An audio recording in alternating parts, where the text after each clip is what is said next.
Surely you can't be serious. I am serious. And don't call me Shirley. Silent breed is people!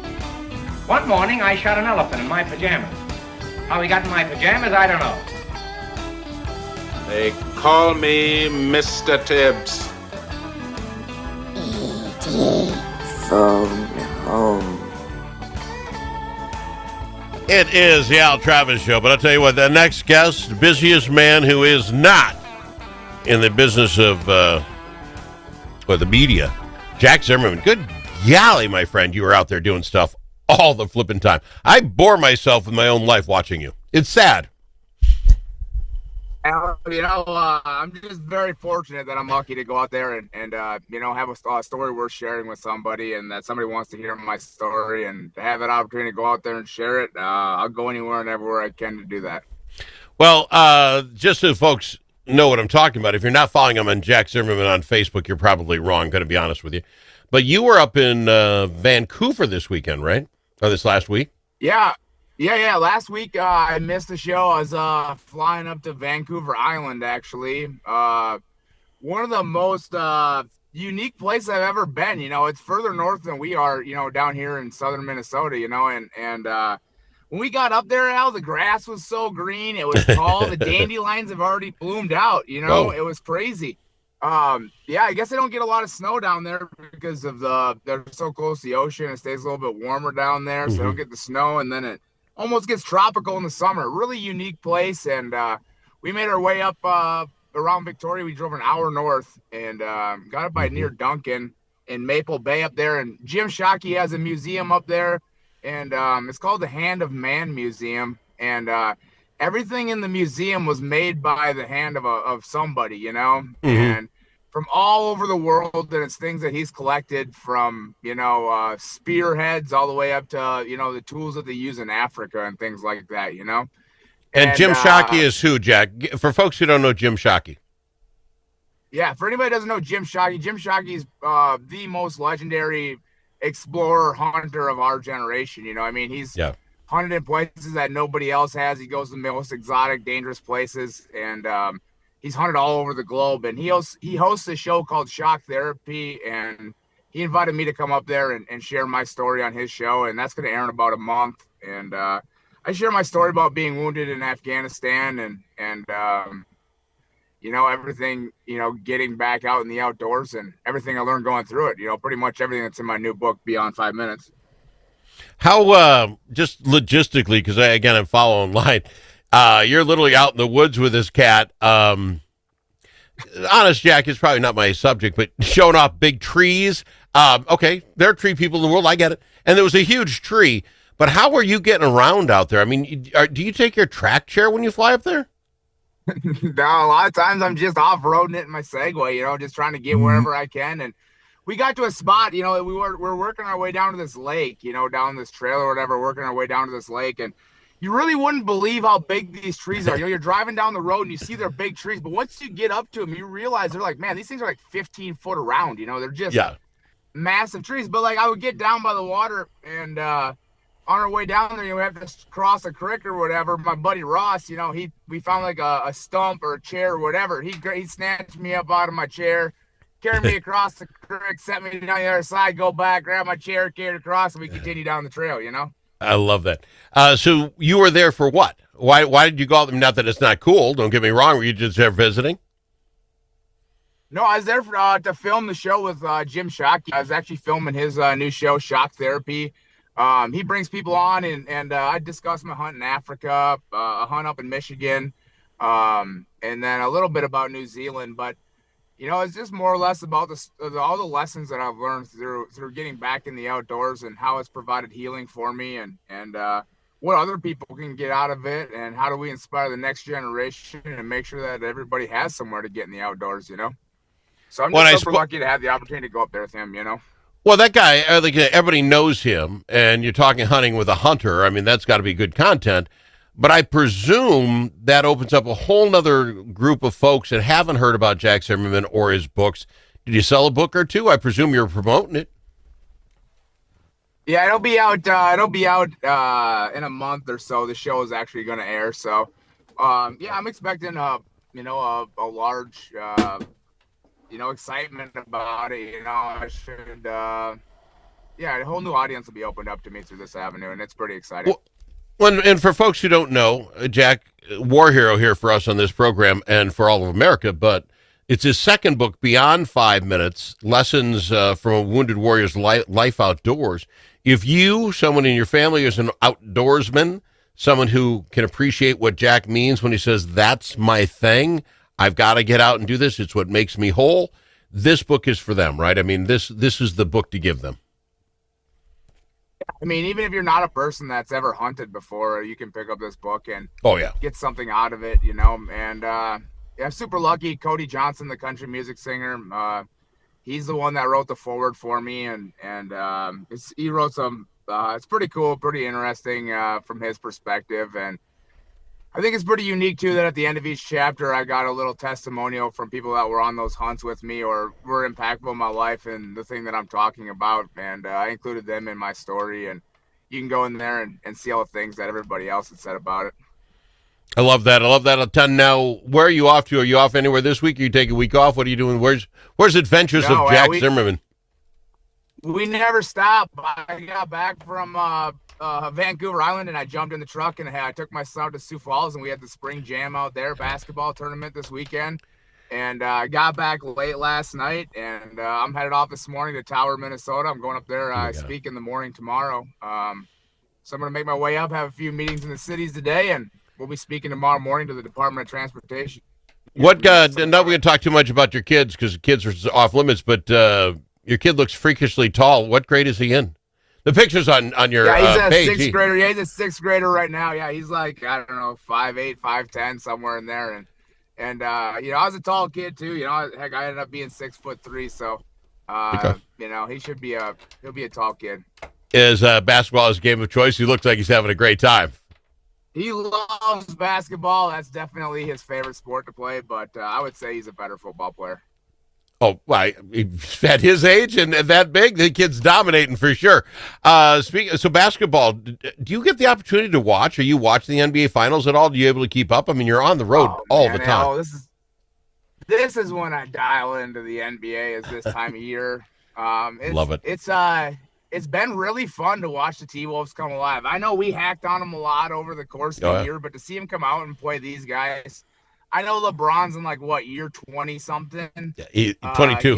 Luka's there. He does. He's had some playoff experience. They had a chance of going deep last year. We're playing a team with a lot of really good experience, and we don't really have any what we'd call quote unquote big stars besides Edwards anymore. Everybody else is kind of up and coming, and man, are those guys really filling the shoes of just becoming all-stars? Oh yeah, it was a great ball game. All right, I got to go to break. When we come back, I got to find out if the story is true. Are there dogs in Jack Zimmerman's life again? We'll talk about his past. I know about this. We'll talk about it right after this. There are many ways to explore Alexandria. Some like to experience the outdoors and all the fun winter in Minnesota can provide. Pick your favorite way to get in touch with nature. Others like to explore downtown in the warm comfort of a boutique or gathered around a table with friends. You can do all of that or relax and do nothing at all. Come explore Alexandria. Start planning at explorealex.com. If it's your turn to host a game, Grandpa's Barbecue suggests you try something different. Put out the perfect barbecue flavor of Grandpa's Barbecue. Add it to your ribs, dip the meatballs, or drench your wings in the original flavor of Grandpa's Barbecue. It isn't too hot or spicy, fruity or smoky or whatever. Grandpa's Barbecue. Available in select stores and online at grandpasbarbecueshop.com.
Talk amongst friends. The Al Travis Show.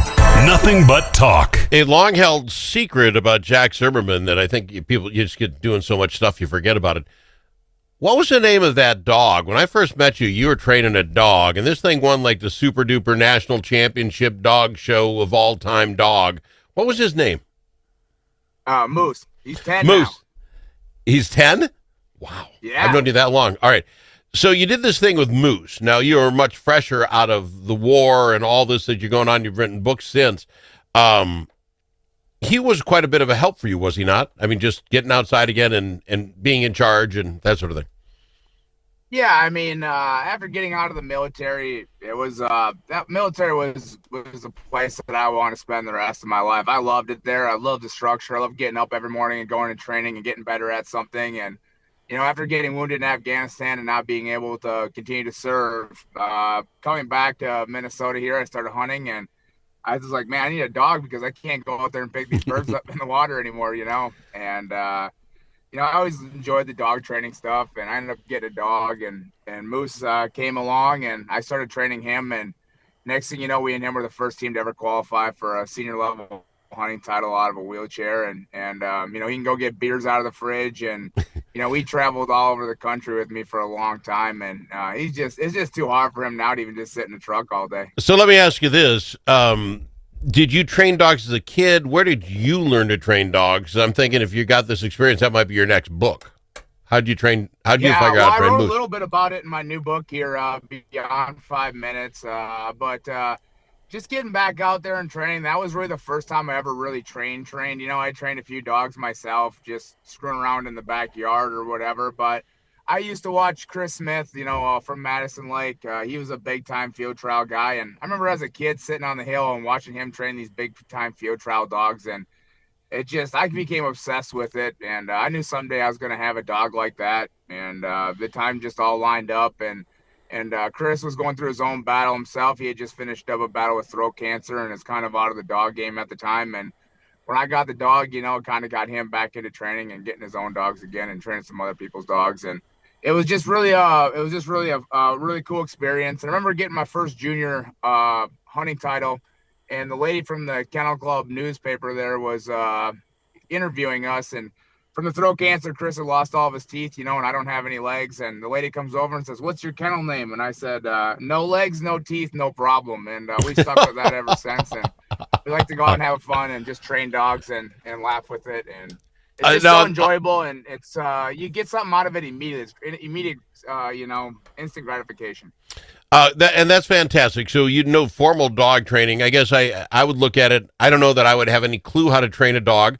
I grew up a Lutheran, so I presume you use a lot of guilt and that sort of thing. Like Moose, if you don't bring that back, you don't bring that back. You're not going to feel good about it in the morning. You know this will hurt your.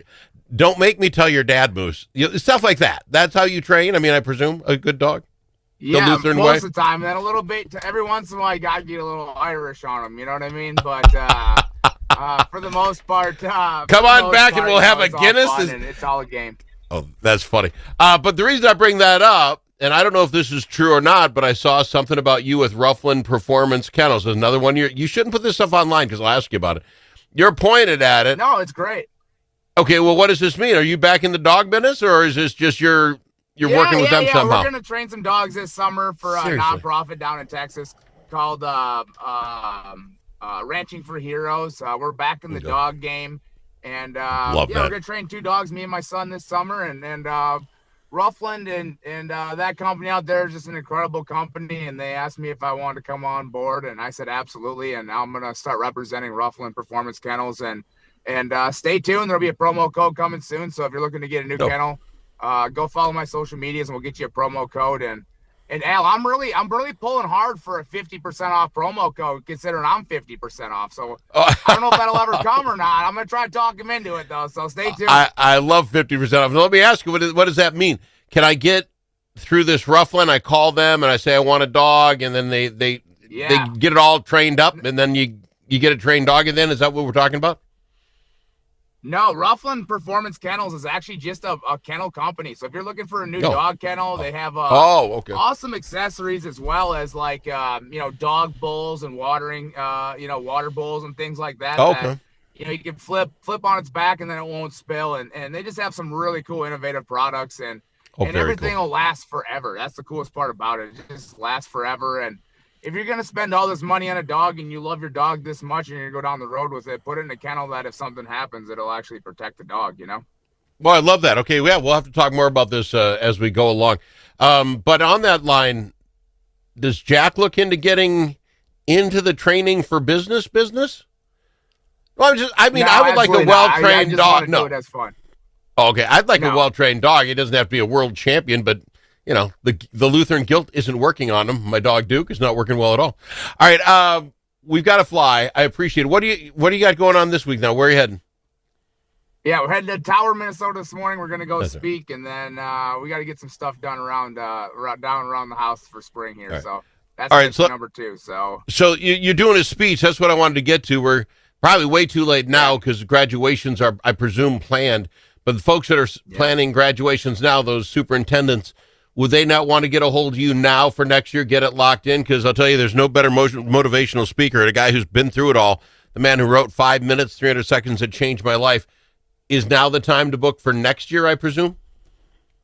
Yes, absolutely. If you want me to be anywhere next spring, now is the time to book. If you have something coming up this fall, you have to get a hold of me like yesterday. We're really getting down there on dates. Fall's about the worst time for me to book between all the speeches that I give and hunting. Yeah, it's a struggle. So if you got something this fall you got planned or this winter, let's get it on the schedule now. All right, Jack, I love having you in the program. Tell your son good luck. He's going to dominate for some time at just the height differential. And if he loves the sport, he's going to be fantastic. We'll keep an eye on him. Thanks for coming on, Jack. Thanks, Sam. Dust from livestock buildings can be harmful